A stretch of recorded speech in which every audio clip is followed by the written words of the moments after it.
Welcome to Behind the Sports Medicine Podcast, the podcast that pulls back the curtain on the evolving world of sports science. I'm Andrew Rizza, an athlete trainer with decades of experience in professional, collegiate, and high school sports. And I'm Cameron Roth, an orthopedic surgeon and a consultant for the Chicago White Sox. In each episode, we'll explore the real-world challenges and opportunities facing today's human performance professionals. Our hands-on experience is transforming sports medicine and breaking barriers through innovation and teamwork. We are at the 2025 NATA Convention with Jamie Musler. Jamie is a peer colleague, a mentor, friend of mine. Jamie, welcome to the Behind the Sports Medicine Podcast. Thanks. Happy to be here. Can you tell us a little bit about what legislative law is? Yeah. So, law is a kind of a multifaceted issue, particularly in healthcare and athletic training. So legislative law are those rules that are created through the political process, creating a bill, someone passes a bill. Because it's grounded in the legislative process, generally, it's not the best piece of written information, but it's the foundation. It's kind of the lowest level in the sense that all the other regulations are built upon that. And hopefully, by the time it gets done and by the time we're able to practice, it all kind of makes sense. The American Academy of Orthopedic Surgery has a big lobbying board of orthopedic surgeons who are essentially battling the government committees that are trying to, reduce reimbursements and essentially make an orthopedic surgeon's life more difficult and getting in the way of patient care. So orthopedic surgeons are advocating for, more transparency, better patient care, et cetera. So when you and your profession are advocating for the betterment of allied health professionals, and then down the line, obviously, the betterment of patient care, who are you lobbying or advocating against, I guess who's pushing back against you and who's making the final decision? Because even as a huge group of orthopedic surgeons, we still feel outnumbered by the government, who are not healthcare professionals. They're just lawyers who are saying, we don't care how much you want to get paid. We don't care how long you've trained. We don't care how much debt you're in. We just kind of want to do this to you anyway. So do you have that same issue? Absolutely. The political process, whether it's, local at a municipality, whether it's state or federal government, it's the same basic process. The intent is checks and balances to make sure nothing runs rogue. But at all levels, the fundamental piece is money. It's pay to play. Whether you're, a well-funded lobbyist like the orthopedic surgeons or a less than well-funded lobbyist like athletic trainers, you're at the Hill, you're educating, you're trying to get people to make the decision for the right reasons. The other side of that process is you have a political entity that's concerned with being reelected. Who's going to like me for doing this? Who's not going to like me for doing it? And that's what they're trying to navigate. Very often these bills, whether they're federal or state, they go through a number of committees. And the committees are made up of political entities, legislators that all have their own agendas. They have their own people that are funding them. Very often there's opposition. Some are Republicans, some are Democrats. And ultimately they have to decide, is this something that has value? What's its impact on them personally in their political careers, but also the public? Ultimately, they're charged with protecting the public. And you hope that that's the reason why things happen. But I think more often than not, when you hear people that do this for a living, it comes down to money. Who's paying who's donating, who's in whose pockets. And it really helps to build friendships and relationships and have legislators that support you. But in the end, it has to go through that kind of sausage-making process and come out that committee. And even if you put a bill forward that's supported, by the time it comes out, it's going to be changed. And it's not unusual to have something that's intended to be positive, whether it's for the orthopedic surgeons or the athletic trainers. And then when it finally passes, it was, oh my God, what happened? And it doesn't look like it originally did. And I think you're right that the reasons entities move forward, groups move forward, whether it's athletic trainers or orthopedic surgeons, is for the right reasons. It's generally to improve healthcare, improve quality of their lives. But there's always someone on the other side that has a different opinion. Our live series at the NATA Convention is sponsored by Met1 Technologies. Looking for innovation in orthopedics? Meet the only U.S.-based, Latin-owned manufacturer originally focused on spinal implants, now leading the way in upper and lower extremity solutions. They've just expanded their portfolio with the newly launched Fortis Distal Radius plating system, 510K cleared and designed for next-level performance. This isn't just progress, it's representation, precision, and results, all in one. Today's episode is sponsored by Get Raw, a potent antioxidant blend made with all raw organic ingredients. The Get Raw ginger turmeric formulation is 200 to 300 times more bioavailable to the human body. Documented benefits include decreased inflammation, improved digestion, immunity, cognition, and more. Get healthy, get well, get raw, the organic wellness shot. How do you think we change the process of regulation or legislation? Two different things, but how do you change that to become a faster process?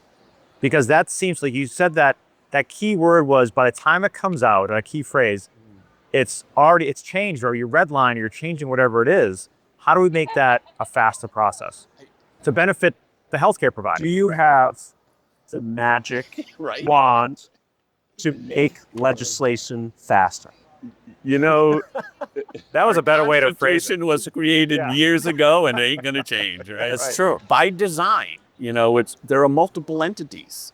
And it's a negotiation, and it will never change. Yeah. I think, as we were talking about a little bit earlier, structuring things the way they're intended would help. As an example, if the legislation, the bill that's passed by the government is broad-based, charging a smaller entity, part of the administrative branch, the Board of Medicine, the Board of Athletic Training, to develop the regulations, that's more nimble. Those boards also can create policies that don't have to follow the regulatory change process. So even regulations has to go through an approval process. And that's cumbersome. It's government. It's government employees, it's agencies. But building it kind of open and putting the authority and the power in the right places, I think would help. I don't think it's realistic. Do you think our governing body has the ability to kind of reboot that across the country? Because do you think that's an issue where the language is there, but is the foundation where it needs to be? So when you say our governing body, The NATA. The NATA, right? So, healthcare is regulated at the local level. Yeah. It's funded federally, in some cases funded state, but in general, those decisions, those practice decisions are local. It's state-based. Yeah. And the legislative process is state-based. So everyone is so different. Some disciplines have used model language to bring consistency. And when a number of states go to change their statutory language, they do it based on model language to kind of bring some commonality across all the states. We haven't done that, at least not successfully. Yeah. So the BOC has put forward model language over the last few years. It hasn't been adopted on a broad level by the NATA and pushed out to the states. So there is that inconsistency. I think if you could bring some consistency to it, the definition of athletic training and the definition of athletic training, you could potentially make things easier. Yeah. But you could also argue that having those definitions not in the statutory language would be the best thing. Have that be charged to the state boards, which are much more nimble and could actually update the language when needed. Do you think the role of athletic training today, if you're a young athletic training student or a young athletic training professional, do you think the role of an athletic trainer is expanding, contracting, or staying the same? 100% expanding. Okay. And that's a challenge, right? I would say, when I entered the profession, the vast majority of athletic trainers were college, high school, professional sports. The first expansion I remember hearing about was moving into more traditional healthcare settings, the private clinics, hospitals, and then you start hearing about industrial medicine and military.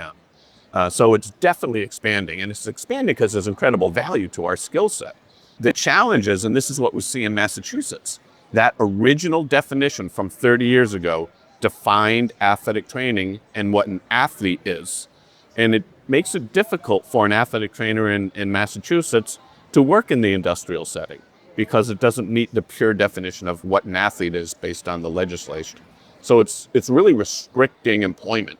And in this day and age, that's a challenge. We do talk about the different disciplines or where you're going to be, employment opportunities are. And you said it, language, like it's how do we broad stroke it so it actually helps to benefit the people we're working for or with. And I always say they're industrial athletes. Everybody's an athlete. Everybody wants to get back to whatever their life is. If you're a stay-at-home mom, you're still an athlete. You're helping make your family be able to do what they can do, and you can help your family. So can we change that? And does it come down to the word athletic trainer, right? And I think you and I have had this conversation before. Is that something we have to go back to and start from the basics? And is that something that's realistic? So, the first thing I learned when I was studying law was, law is just an interpretation of words. Yeah. Right. So when you have a definition of athlete that is practices to participate in athletic activities, well, does a housewife do that? Does someone working on an assembly line do that? That's a definition that is fairly narrow. An athlete is also someone that plans for and participates in physical activity. Yeah. Much broader definition. So if we are able to change those definitions that are in statute or in regulations to be broader, it certainly opens up a pool of patients that otherwise wouldn't be there. As we were talking about earlier, though, there may be disciplines that don't want us to have access to a broader pool of patients because they feel it's competition, or that maybe we're not qualified. The thing I hear a lot is, oh, you're only trained to deal with healthy people that are injured. What if they have cancer? What if they have, some other medical condition that you're not trained in? Well, you and I know we're trained in broad aspects of care. And while we're not an expert in every particular detail, we certainly are trained to identify and get it to the right person if it's outside of us. Correct. Yeah, it's not a one size fits all. And I was talking to a functional medicine doctor a little bit earlier today at the convention, and athletic training has an enormous role, not only for healthy people who get injured, but sick people who get injured or sick people in general. And you're 100% right. Your training is expansive enough to know that, okay, if someone has cancer, for example, you're not the person they're going to be seeing primarily, but you could absolutely have a positive impact on their life. And that's why I think cross-discipline collaboration is so important. And that's why I like the Venn diagram example of allied health professionals, where people can overstep their boxes or their areas of expertise and to collaborate just to make patient care better. And it sounds like that's something you're a big advocate. Absolutely. I've always preached there's no ego in healthcare, right? Well, there is. Well, there's a lot of ego in healthcare, but you have to minimize your ego to the best of your abilities. Yeah. So, recognizing that I know a little bit about something, I know enough to know what it is, but get it to the expert. Mm-hmm. Way back when Andrew was working with me at Curry College, small Division III school, but our care team had 16 different experts in there. We had neurologists, orthopedic surgeon, foot guys, shoulder guys. We had physical therapists, not because I wasn't good at all of those, but because I was good at all of those doesn't mean there isn't someone better at any particular piece. Of course. So I think all of that plays into it.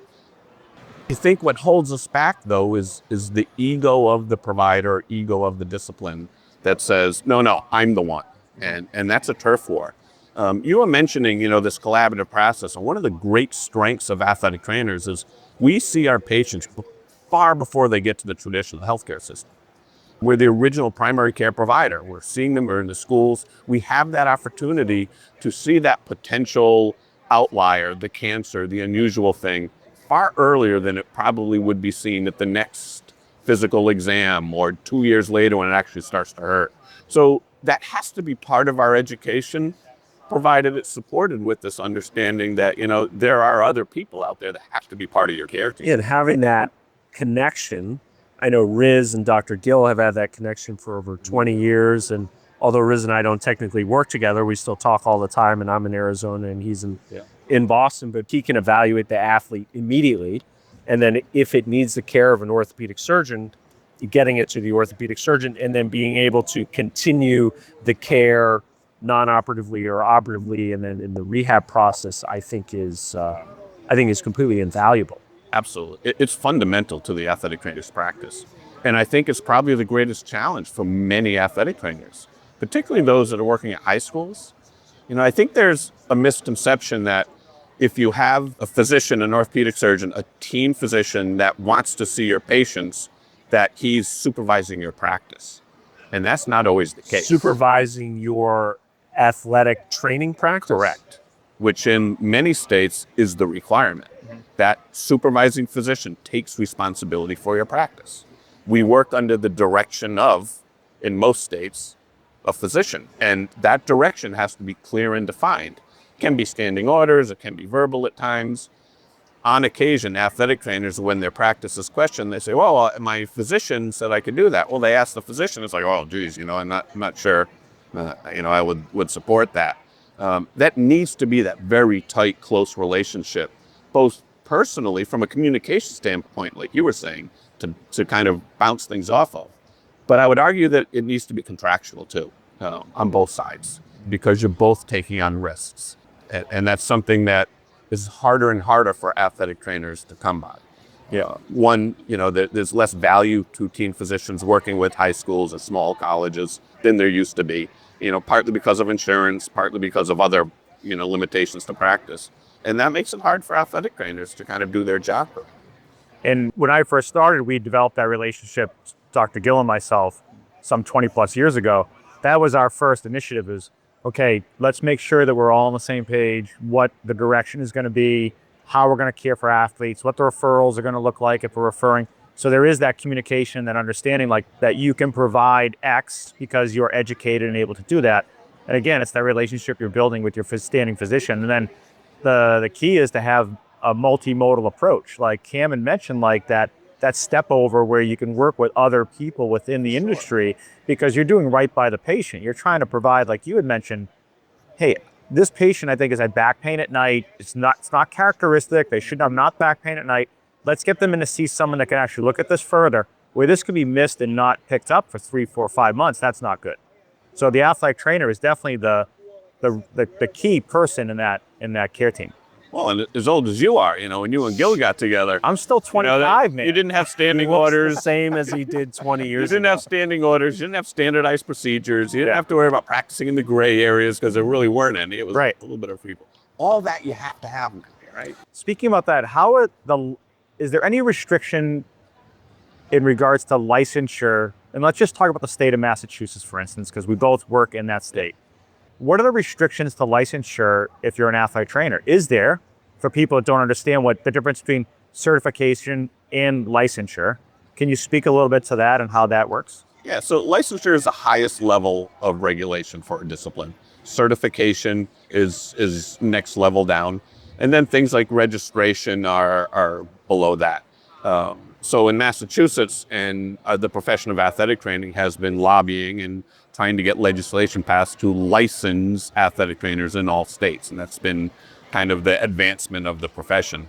Licensure establishes educational requirements. It establishes some practice standards. Very often it'll establish continuing education, continuing competency requirements, all intended to protect the public. Certification is kind of the entry bar. You pass something, an exam, a test, to be certified, and it says you've met the minimum standard, and you have to maintain that standard. But it doesn't necessarily provide boundaries or scope issues, although the BOC does provide some language that creates certain aspects of scope for the athletic trainer. So different levels. Licensure, as I mentioned, is the highest level of regulation. And how does the state regulate that? So meaning, if you're licensed, how long do you have your license for? Do you have to renew the license? Is there regulation on the athletic trainer? How do you track if they're licensed or not? And that's, I think, a key understanding of how that works, because I know that when you apply for something, it's not forever. How does it work in the state of Massachusetts? So in Massachusetts, the Board of Allied Health regulates and credentials, licenses the ATs, PTs, and OTs, and PT assistants and OTs, and certified occupational therapy assistants. And the board is housed under the Board of Health, Massachusetts Department of Public Health. And it's a 2-year credential. Every 2 years you have to fill out an application, reapply. For athletic trainers, the regulatory language for our continuing education is tied to the BOC requirements for continuing education. So as long as you maintain your credentials as being a certified athletic trainer, that would satisfy the state requirements for continuing education. And what is the BOC's standard for us? Is it how many CEUs would you say?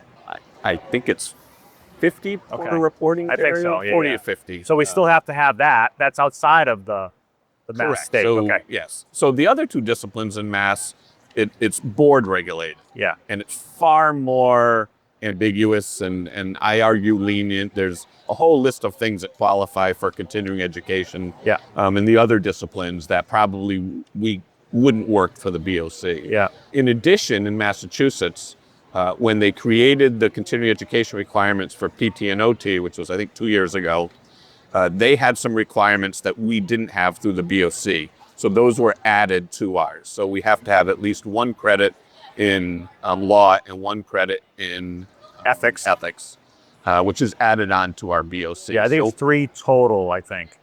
Ethics, law, and I think it's jurisprudence? 2. Is it? Oh, it's a 2, okay. Just the 2, yeah. So when we go and get our BOC and we're taking our CEUs to meet that requirement, we just have to be sure that 2 of those credits, 1 is in law and 1 is in ethics. And is there a licensing police that comes out and arrests you if you don't comply? How does that work? Yes and no. I mean, when you fill out a renewal form or an application, you sign an affidavit that you have things. Yeah. When you're originally credentialed, you have to submit all this paperwork. Yeah. There's an agency that reviews, make sure you went to an accredited program, you passed your BOC, you have your CPR, make sure you don't have any felon, background checks, all that stuff. Yeah, we don't need any felons. Right? Although we see some of them. Yeah, you do. We actually do. It's crazy the stuff that we see. I was going to use another word, but I said stuff. Unfortunately, the vast majority of things. Yeah, well, we could, but yeah, I was trying to keep it clean. You can swear on this The podcast. vast majority of complaints are not for athletic trainers. No. But there's some crazy dudes out there. We can go down the whole wormhole of that. I love it. but- Well, you're on the committee of professional ethics here at the NATA. So, what are some of the ethical challenges that you see as a committee member? It's, a lot of it in the last 5 years is social media, inappropriate conduct, relationships, underage people. Taking pictures of people. It's not the subtle practice things. It's the things that clearly are not appropriate. And so we had a committee meeting yesterday, a national committee meeting, and some of the things we're talking about is how do you educate the profession to make sure they understand what the ethical issues are, the code of ethics, the standards within the discipline. But I argue that the people that we see that have complaints know what they're doing is wrong. It's not that they don't understand it's not ethical to sleep with a minor. It's that they're making bad choices. And they think they can get away with it? That's the part it's hard to figure out. When you interview them and you talk to them, there are all sorts of things that go through people's mind. In my opinion, the money and sex kind of drive bad decisions. It drives human behavior. Yeah, 100%. And it's all wrapped up in that. It's, well, I knew I shouldn't, but. And, that's where you lose your career, And I'm not sure, beefing up content in our academic programs is going to change that. I've never had someone that I interviewed or we investigated as part of a judicial panel that said, oh, geez, I didn't know that giving one of my athletes a case of beer was wrong. Misinformation. Sorry, that was misinformation. This is a podcast not about misinformation. I apologize. It is misinformation. There's a balance between factual and banter. It's true. Now, when you got out of college, yes, we went out and had a Yeah, when I was 21 plus, Riz and I have shared some beers. We've also, too, I mentioned kind of the social media thing. I think one of the difficult things to navigate is communication. I think it's not unusual now for some athletic trainers to communicate with their athletes through text messages, through these informal things. But, no good can come of it. Really, and even amongst colleagues. We see cases where so-and-so, one of my patients said this, and they text it to another, hey, can you believe that? This is what you told me today. And somehow, the net expands and word gets out. Next thing you know, the person finds out that you commented about them and It started as a simple text, and now there are 6 people that had an ethics violation because they received the text. How do you think your ethics position with the NATA has helped your board position for the Board of Allied Health, being the chairman of that board? There's a lot of overlap in process, although they're very different. I think a combination of the work I've done on the Committee for Professional Ethics, my background in law, my law degree, my doctorate in law, and our actions at the board in investigating really have taught me how to look at a violation, how to evaluate it. It's really not about whether someone broke the law. It's about what is that code, what is the specific standard that the NATA Code of Ethics or the Board of Allied Health Code of Ethics, which are the same, by the way, say, and did the person violate that? Something can be unethical but legal, and that can be challenging. So I think just how I think about evaluating the case is really changed through the work of all 3 of those pieces. Yeah, I mean, you and I have chatted a bunch, and just sitting on the board with you, I've learned a lot about the ethics piece, and we all know what's right and what's wrong. But when we see some of these cases that come through, like just seeing you methodically go through and help educate the board, because most people are the law piece that it's a lot to understand. But I think your experience has been valuable for me to understand it a little bit more, so I have a better understanding when we're talking about certain cases. But also, when I went and did my CEs for ethics, all that stuff that I learned or went over is like stuff that we have chatted and gone over anyway. So it's actually a really nice overlap. Yeah, well, I appreciate you saying that. It is a hard thing. Ethics is very difficult to define. I think there was an old definition of porn, which is you can't define it, but you know what it is when you see it. You know what it is when you see it. Yeah. I think there's some of that to ethics too. And so much of it is grounded in societal behaviors and beliefs and upbringing and your morals and values. And to some extent, it is a moving target. Yeah. Different people could have different ethical values. The challenge is, can a profession set clear boundaries that establishes the ethics of that discipline? Personal ethics aside, we have to maintain in our profession and athletic training that there is a standard there that we all abide. So including ethics, how do you encourage athletic trainers or allied health professionals to advocate or work with the legislative board to make things better for the allied health professionals and at the end of the day, better for the patients? Yeah, and this goes back to kind of what we were talking about a little bit earlier. Being a political process, the politicians are looking at every issue and saying, what does it mean to me? And when they get a call on a bill from 3 people, it's less impactful.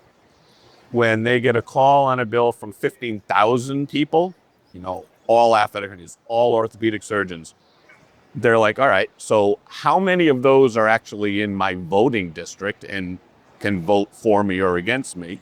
And they balance these issues. Difficult issues can move very quickly if there's support and the legislators feel that it could impact their careers. On the other hand, very important issues that seem to be less impactful to them, they sit there forever. And I think that's been a challenge for athletic training. We've been trying to change our statutory language for 20 plus 25 years. Anyway, yeah. And we can't get out of committee. We're a small profession. We're not well funded. And when push comes to shove, there are disciplines that are much bigger and a louder voice that can swoop in at the last minute and oppose something. But what levers do you think we can pull as athletic trainers to get the rest of the community in the athletic training community to be able to advocate for those things that come up? Like how do we make it top of mind in order to get those things taken care of? I think we do all the things. Every discipline does. You go to meet and greets, you donate money, you go to state house days, you invite them to your clinics, you invite them to your high schools, you honor them at conventions and meetings. My personal feeling is it doesn't change the needle. Yeah. There are too many other issues. My mindset has changed considerably. what we've been trying to do in athletic training is attack the problem from the most difficult perspective, changing a law. I'm starting to believe that there are other routes. If you want to have more athletic trainers in high schools because it improves patient care, one way is to change a law and require athletic trainers at high schools. The other is to go to the Department of Ed and say, you require speech language pathologists, you require nurses, you require all of these disciplines at your schools. Why don't you require athletic trainers? So shifting from the legislative branch to the administrative branch of government. Still a bureaucracy, but it might be easier to move the needle by dealing with the administrative side as opposed to the legislative one. So more of a grassroots where you can then get into like the community as well, though, I think would be a great way to do it. Yeah, grassroots is always kind of a catchphrase in legislative process. But again, I feel like we've been doing that for 30 years as a profession, and we struggle. So at what point is it time to look at alternatives? Like you bang your head on the wall so many times, at some point you're going to start bleeding and say enough is enough, right? And I'm just wondering if in athletic training, it's time to start focusing on other processes that may be more fruitful to create change. And I want to go back to this because do you think our title is the issue with a lot of what goes on in requirement in school systems, in secondary school systems? Because when you say athletic trainer, people are like, oh, you tape ankles? Oh, wait, you train athletes? Like they don't understand the disciplines. So is that a black eye for us as a profession still? Or is that like, where does that come in? It's not perfect, but I would argue that every discipline, has issues around marketing and education. People don't know what physician assistants are. People don't know what speech language pathologists do. While there's bits and pieces in the name that kind of describe it, I think there is definitely a connotation to athletic training that maybe doesn't put us in the upper echelon of healthcare because of how we evolved, how we came up, the fact that we work hard and take care of a lot of things behind the scenes, which I think probably hurts us. Yeah. But I'm not sure the title itself, we can blame. Again, it's not perfect, but does sports medicine practitioner work better? What's an alternative? Yeah. But let's put you on the spot. You're proposing a new name for the athletic trainer. Oh, I'm not proposing. I'm just asking. Just asking. And Jamie gave a great answer. Is there another name that maybe pops into your head? Well, Canada is, sports therapists? Yeah, they might be sports or athletic therapists. Athletic therapists. Yeah. I think they're And the athletic PTs therapists. get pissed. In Europe, they're physios. Yeah. When I was a fellow in Switzerland, my faculty mentor was always physio. We would send everyone to physio. My Canadian attendings in residency, physio. It just sounds more distinguished and regal and fancy. And I like saying physio to my patients, even though I'm in Arizona. What's the big thing for the next generation? Because the one thing that I struggle with, like for us as I call us the old guys, like with one foot is out, we would work, do what we needed to do to make the profession better, to make our product better, to provide for our athletes. Not saying the younger generations are not doing that. How do we get them more interested in this? And how do we get them more interested in advocating for the profession to get it to go 50 more years in the future? Wow, you're killing me. Sorry, I had to give that to you. It's a great question. Yeah, it is. That was actually a well thought out question. That's a great question. Yeah. When I get into athletic training, it was a little bit of a mistake. Not a mistake, but kind of I stumbled into it. It's because they wouldn't let me in a PT. That's how I got it. Just to say that.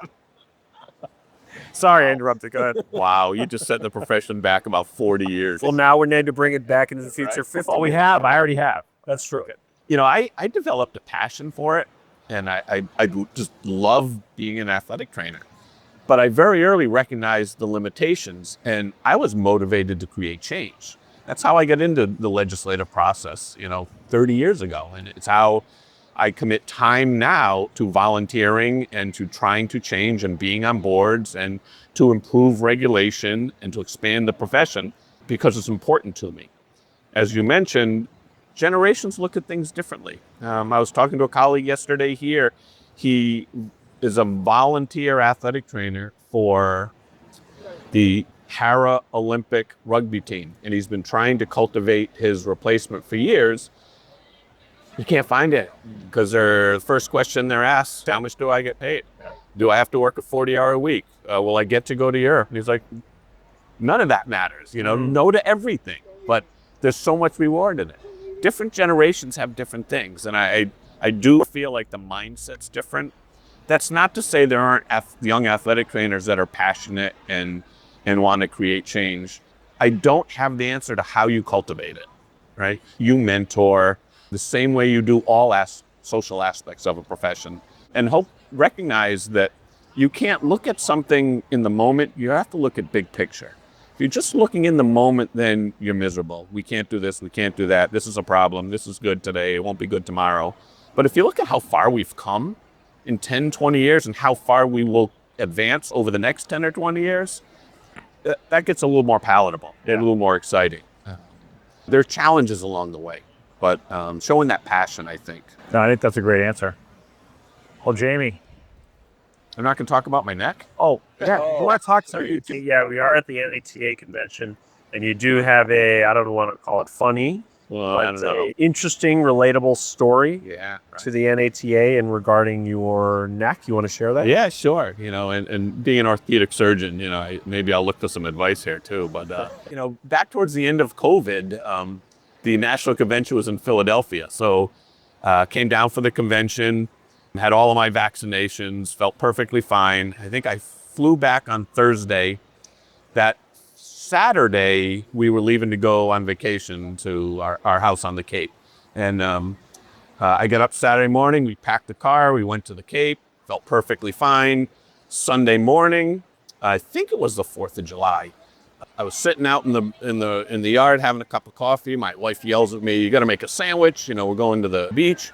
So I go into the house. I'm at the island in my kitchen making a bologna sandwich, and next thing you know, I wake up. I'm lying on the ground and I can't move the left side of my body. My daughter was right next to me. She said, "You just kind of keeled over," and I slid down the side of the kitchen island, and my head hit the stove, and I dislocated my C2 vertebra. Go to Cape Cod Hospital. Now, I had 2 spine surgeries previously for stenosis. So I had some fusion at C3, 4, and 5. It probably saved you. Or, I don't know. Maybe the lack of mobility caused I'm not focal force. Not a spine surgeon, but you fuse those levels. Yeah. The level above is going to be more vulnerable to high energy. Which was my thinking. The surgeons that said, "Oh, it doesn't work that way," and I'm convinced that it absolutely does. And they weren't 100% clear on things. But so at Cape Cod Hospital, they saw this erector set of a neck, and they're like, "Hey, we ain't touching that. We're sending you back into Boston." So I went into Mass General. Didn't have the surgeon that did my first 2, but had a neurosurgeon go in and fix and stabilize the jump facet, and decided at the time that the stenosis was progressing. So we did a complete posterior decompression, replace kind of the muscles with these nice rods and screws. I mean, that was in 2022. And so you fused from what level or what level? 2 to 7. 2 to 7. Yeah, beaker. And they did a posterior laminectomy, so they took off the whole roof. Yep. Wow. How do you feel? That's solid. Miserable. And it's not the facet, it's the laminectomy. I was going to say the laminectomy. Yeah. I'm back. I play soccer. I play old men's soccer, and I don't head the ball, and I do what I can. But, the idea of doing the laminectomy because of potential at the time, I felt great. Yeah. My first 2 surgeries did wonders. They did that to prevent this type of pain down the road, and it caused it. It's tough for me to get my head around.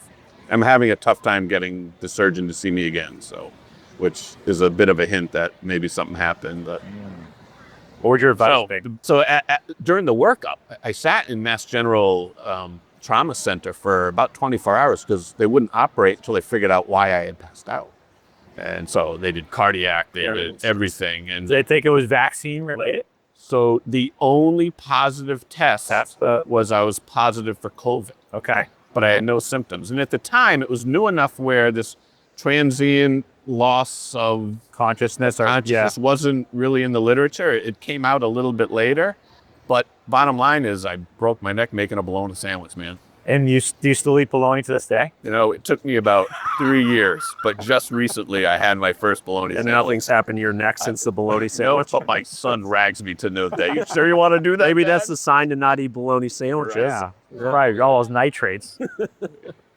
That's a great story. Yeah, Thanks for coming on today. I Appreciate it. value your mentorship and your friendship. I've known you for a lot of years and hopefully a lot more years to come. We value your expertise in the subject. And Happy to do it. You know, I appreciate, the work that you're doing with this podcast and educating the public, and great things are coming.